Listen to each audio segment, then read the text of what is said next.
Hey writers, today's question comes from an anonymous writer who would like to know how much detail should go into the inciting incident for a psychological suspense.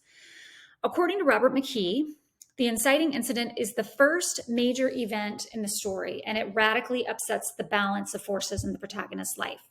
It's a challenge, a crisis, or an opportunity for the protagonist, and they have to react to it because it's going to propel them out of their ordinary world into a new one as they embrace the goal that they'll pursue throughout the story.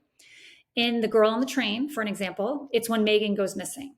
In The Maltese Falcon, a woman asks Sam Spade to help find her sister.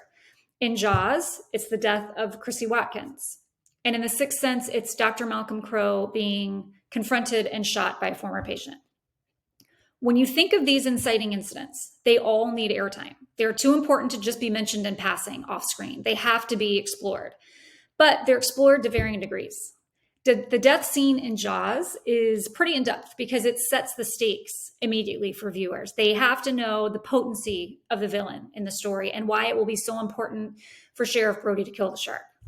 In The Girl on the Train, we don't actually see Megan go missing. That would ruin the whole story because it's a mystery, right? Instead, we see it in clues through Rachel's viewpoint and her response to Megan no longer being around. So this is why that one is not shown in as much detail, and it's kind of shown in a roundabout way. So to answer the original question about how much detail should be used for a psychological suspense, it really does depend on the kind of story you're telling.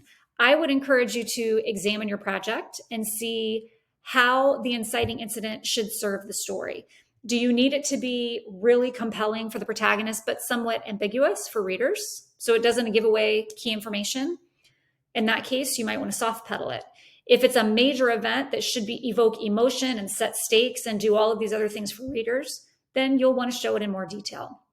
The inciting incident is super important, not only for structuring your story, but for pulling readers in. So it's definitely important to get it right. I also would say to look at existing stories that are similar to yours or in the same genre to see how other authors handle it. And be sure to check out Robert McKee's excellent book, Story, for more information. I hope you found this mini Q&A helpful. If you have questions of your own, please submit them because we would love to answer them. Happy writing.